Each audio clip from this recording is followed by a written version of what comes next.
Bismillahirrahmanirrahim. Assalamualaikum warahmatullahi wabarakatuh. Saya Wan Muhammad Hafiz Zikri bin Wan Manan, nombor matrik A175671.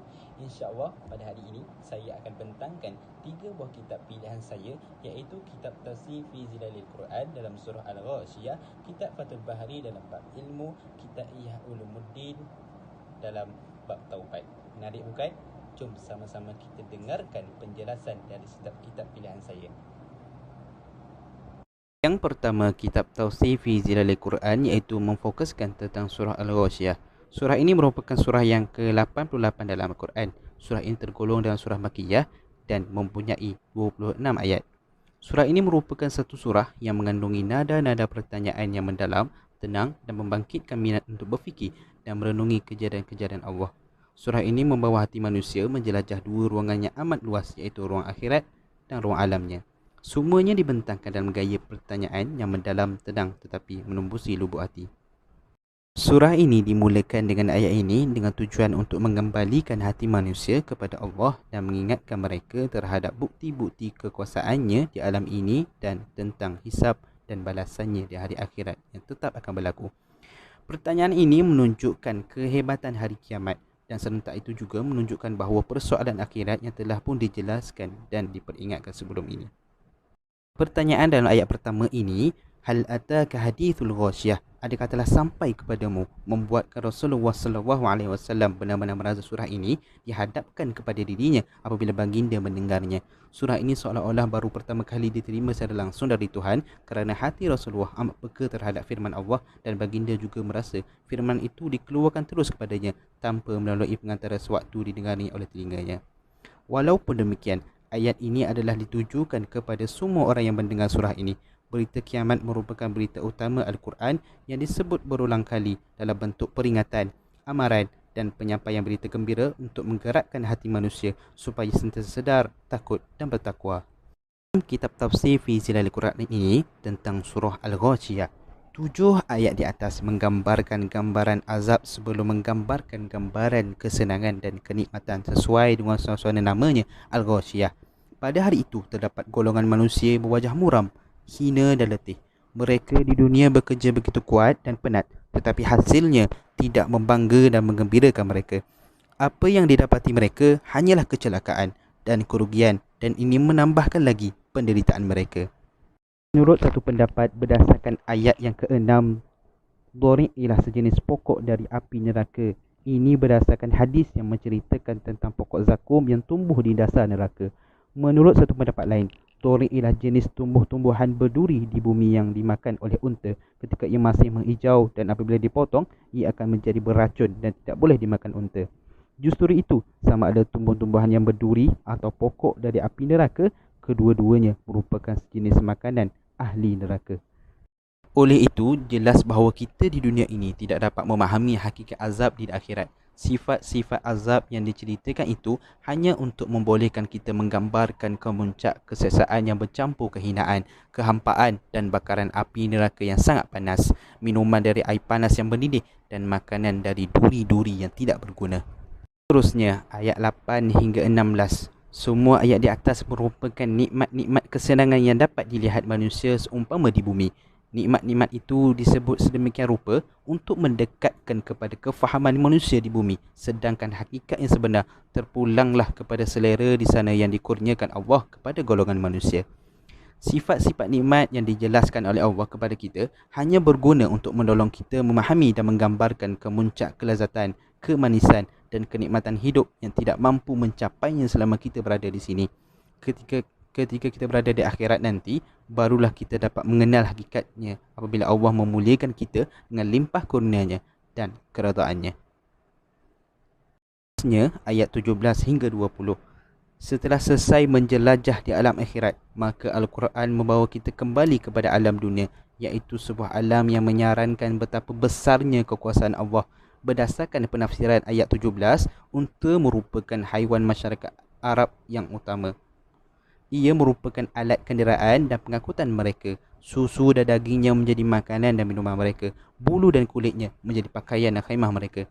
Ia merupakan sumber utama kehidupan.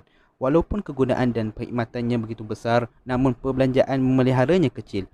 Ia juga merupakan binatang yang paling sabar dan tahan lasak. Ia tahan lapar, dahaga dan gigih menghadapi keadaan-keadaan yang buruk. Oleh sebab itulah Al-Quran menarik pandangan orang-orang yang ditujukan ayat ini kepada mereka supaya memperhatikan hikmat penciptaan binatang unta yang ada di depan mereka. Selain itu, ayat 18 hingga 20 juga menceritakan tentang kekuasaan Allah menciptakan langit, gunung dan bumi ini. Pemandangan-pemandangan itu mengilhamkan sesuatu di dalam hati apabila ditonton dengan pandangan yang insaf. Dengan pandangan seperti ini, sudah cukup untuk menggerakkan kesedaran, menghidupkan hati dan membangkitkan roh supaya lebih dekat kepada Allah yang menciptakan seluruh makhluk ini. Terusnya, ayat 21 hingga ayat 26. Setelah selesai penjelajahan pertama di alam akhirat dan penjelajahan kedua di dalam pandangan alam dunia yang terbentang, Al-Quran berpaling pula kepada Rasulullah sallallahu alaihi wasallam dengan mengingatkan baginda terhadap batas-batas kewajipannya dan tugasnya dengan peringatan akhir yang menyedarkan. Penjelasan ini peranan Rasulullah sallallahu alaihi wasallam di dalam dakwah dan peranan pendakwah-pendakwah yang datang selepas beliau telah dihadkan pada batasnya yang tertentu, iaitu tugasnya memberi peringatan dan selepas itu terserah kepada Allah urusan menghisapkan amalan-amalan mereka. Mereka tetap akan kembali kepada Allah. Mereka tidak mungkin melepaskan diri mereka dari hisap dan hukuman Allah.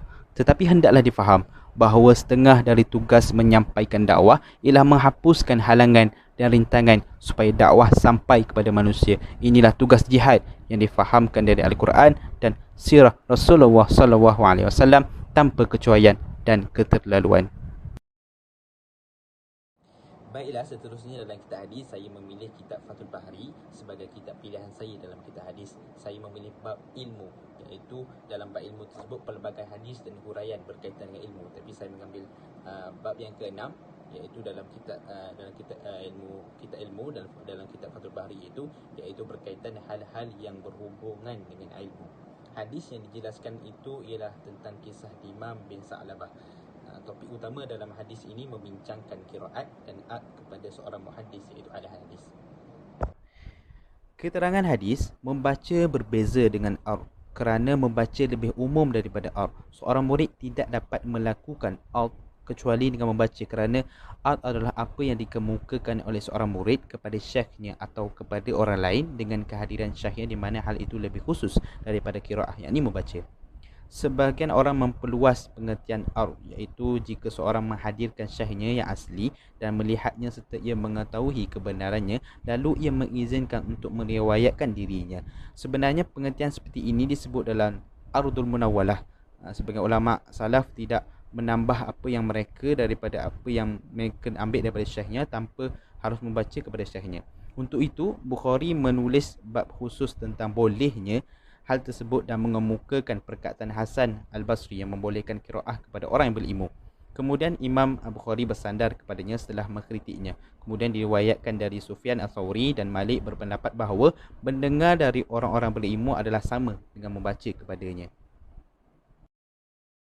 Selain itu juga, dalam matan hadis yang dijelaskan oleh Imam Bukhari, tidak dapat hadis Anas dalam kisah Imam ini. Tapi hal itu terdapat dalam jalur lain yang disebutkan Ahmad dan lain dari jalur Ibnu Ishaq dari Ibnu Abbas bahawa Bani Sa'ad bin Bakar mengutuskan Imam bin Sa'labah ini, maka disebutkan hadis panjang dan di akhirnya Imam berkata pada kaumnya saat kembali kepada mereka, sesungguhnya Allah telah mengutus Rasul dan menurunkan kitab kepadanya. Seterusnya, kitab yang terakhir iaitu kitab akidah yang menjadi pilihan saya. Saya mengambil kitab Ihya Ulumuddin jilid yang keempat, bab yang pertama iaitu kitab Taubat. Secara ringkasnya, dalam kitab Taubat ini ada 4 rukun yang dijelaskan secara panjang lebar, iaitu yang pertama mengenai diri taubat sendiri, yang penjelasan batasnya dan hakikatnya. Taubat itu wajib dilakukan segera kepada semua orang dalam semua hal. Bila taubat itu telah sah, nescaya ia akan diterima. Rukun yang kedua ialah tentang apa yang daripadanya itu taubat, iaitu dosa. Penjelasan pembahagian dosa juga turut diceritakan dalam rukun yang kedua ini. Seterusnya, rukun yang ketiga ialah mengenai syarat-syarat taubat, dan rukun yang keempat ialah sebab yang menggerakkan kepada taubat atau bagaimana cara bertaubat untuk kita melepaskan ikatan dari orang-orang yang berdosa, orang-orang yang berbuat dosa. Baiklah, kita pergi satu persatu, iaitu rukun yang pertama dalam kitab Ihya Ulumuddin ni, kitab taubat. Rukun pertama ialah tentang diri taubat itu sendiri. Taubat itu ibarat dari suatu pengertian yang tersusun dari 3 perkara yang bertertib, iaitu ilmu, keadaan dan perbuatan. Maka ilmu yang pertama, keadaan yang kedua dan perbuatan yang ketiga. Ada pun ilmu pengetahuan, iaitu mengetahui besarnya melarat dosa itu. Dengan adanya dosa ini menjadi hijab, iaitu peninding untuk hamba-hambanya yang untuk melakukan untuk kita mendapat pahala. Sahal bin Abdul Wahab mengatakan taubat itu pengantian gerakan tercela dengan gerakan yang terpuji. Maksud Sahal bin Abdul Thawri ini katakan taubat ini kita boleh topak balik benda perkara yang baik. Kita taubat, kita buat benda yang baik dan kita menghindari benda yang buruk. Okey. Untuk rukun yang kedua, taubat itu dari dosa kecil dan besar. Taubat itu meninggalkan dosa dan tidak mungkin meninggalkan sesuatu selain sesudah mengenalnya. Maksudnya di sini kita sudah berbuat dosa tersebut, maksudnya kita dah mengenal dosa tersebut dan kita bertaubat. Dan dosa pula terbahagi kepada dua, iaitu dosa di antara hamba dan Allah, dan dosa kepada hak-hak sebagai hamba. Menurut kitab Ihya Ulumuddin ni, dosa kepada hak-hak sebagai hamba ialah seperti meninggalkan zakat, membunuh orang dan merampas harta. Seperti yang diambil dari hak orang lain itu adalah kaitannya seperti nyawa atau anggota tubuh atau harta atau kehormatan. Selain itu, dosa itu terbahagi kepada dua, iaitu dosa kecil dan dosa besar. Ibnu Mas'ud mengatakan bahawa dosa besar itu 4.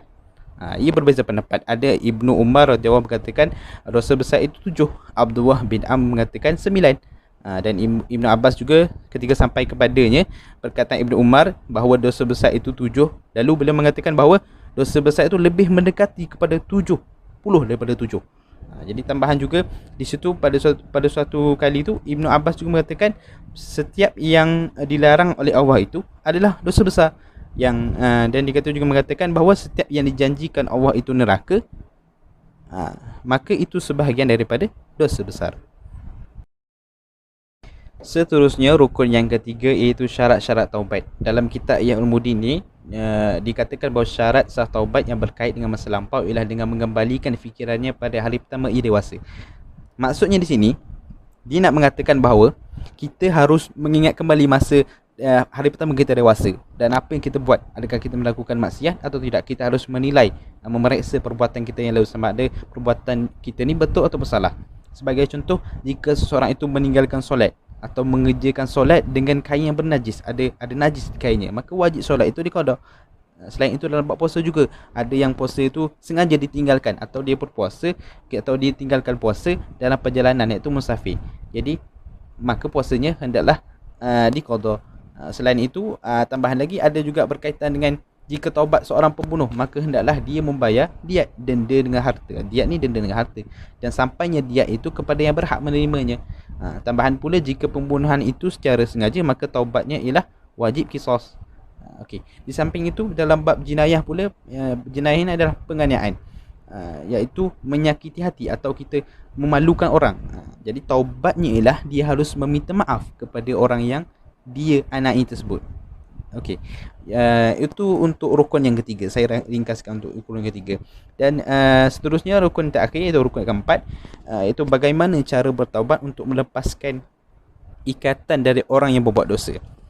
Kata dalam Ihya Ulumuddin jilid keempat ini, penyembuhan taubat tidak berhasil kecuali dengan ubat.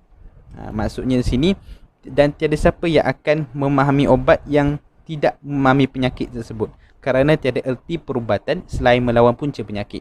Di sini dia nak katakan bahawa taubat ni tidak akan berhasil kecuali dengan ubat. Jadi adanya ubat itu, kira ada ubat, mestilah ada penyakit dia, betul. Dan kalau adanya penyakit tersebut, kita harus mencari puncanya, punca adanya penyakit tersebut. Jadi penawarnya adalah bertaubat. Okey. Dan kalau punca tersebut daripada perkara-perkara yang kita berbuat dosa yang berterusan, kita hendaklah meninggalkannya. Dan antara juga obat yang sesuai untuk yang orang yang bertaubat ni, katanya adalah ubat ini mempunyai dua perkara utama, iaitu pertama ialah ilmu dan kesabaran. Segala ilmu adalah penawar segala penyakit hati. Maka orang yang melakukan maksiat, jika dia mengetahui kemaksiatannya, nescaya dia hendaklah berubat dengan doktor, iaitu orang yang soleh. Doktor maksudnya orang yang pakar lah di sini mengatakan, tapi kita pakar dalam agama adalah orang yang soleh, iaitu orang berilmu. Kita kena rujuk orang berilmu untuk kita bertaubat. Bagaimana cara untuk kita bertaubat, untuk melepaskan daripada dosa-dosa kita yang lalu. Setakat itu daripada saya rasa itulah sekadar pemahaman 3 kitab utama daripada kitab Fi Zilalil Quran, seterusnya kitab Fathul Bahari, dan seterusnya kitab Ihya Ulumuddin. Semoga apa yang saya sampaikan ini dapat manfaat kepada semua, insya-Allah. Wallahu a'lam. Assalamualaikum warahmatullahi wabarakatuh.